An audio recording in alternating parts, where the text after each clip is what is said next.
Welcome, everybody, back to the breakdown. I'm Lyndon Blake here with Ben Bobick. We are here at the beautiful Out-of-Door Academy campus here at their football stadium, the Thunder, getting ready to roll this season with a new offensive scheme. New offensive scheme that is the triple option, something you don't see too often at the high school level. One team that comes to mind when you think of the triple option is the Naval Academy. They've run it for over 3 decades, highly successful at it.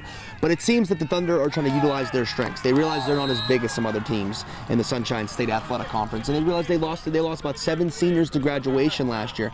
So they're not as big. They're playing to their strength, which is their brain. And the triple option can confuse a lot of defenses in the college level, especially at the high school level. So they're trying to utilize their strengths, which is this triple option, and they're running out of a very unique formation. They're running it out of the pistol formation, which seems like very complicated, but not to them because they did the spread last year. So it's not a big transition. The players are not very confused, like, what is this? They're like, it's been a pretty easy transition. It's going to play to their strengths. And they've had a lot of coaches from that college level come down here and kind of walk them through how this is going to work, where the players need to be. So I feel like are very confident, and they know, 1, what to do, and 2, they think it's going to work. Yes, and you mentioned confidence there, Linda. I'm glad you said that, because there was one guy they're definitely confident in, and that is their quarterback, Dakota Dickerson. He was their guy to go to last year, and he's the guy who's going to be manning this new offense, and I think it's going to do a great job with it. He's a bruiser, and he's a great leader. He's a guy who leads by example, and I think they're going to follow right behind them, and I think they're just going to try to score some points.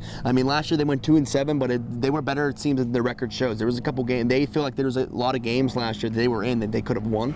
And so I think this year with this new offensive scheme is going to re-energize this squad. And I think behind their leader, Dakota Dickerson, they're going to score some points. And I think they're going to win some games and maybe make a little bit of a deeper run in that playoff. Yeah, and one of the reasons they said they were in the loser column in some of those games was penalties, mistakes. And that's something that it doesn't require skill to not go off sides or to do things like that. So they have it going on once again up there in their brain. They're going to eliminate those penalties, eliminate turnovers and the mistakes, and they think that's going to help them get more wins in one team. They're looking to get a win over this year that's had their number for the past couple of years, the Bradenton Christian Panthers. They are coming after them, and that's the team. We asked a couple of players, what team do you have circled on your schedule? And they're like, Bradenton Christian.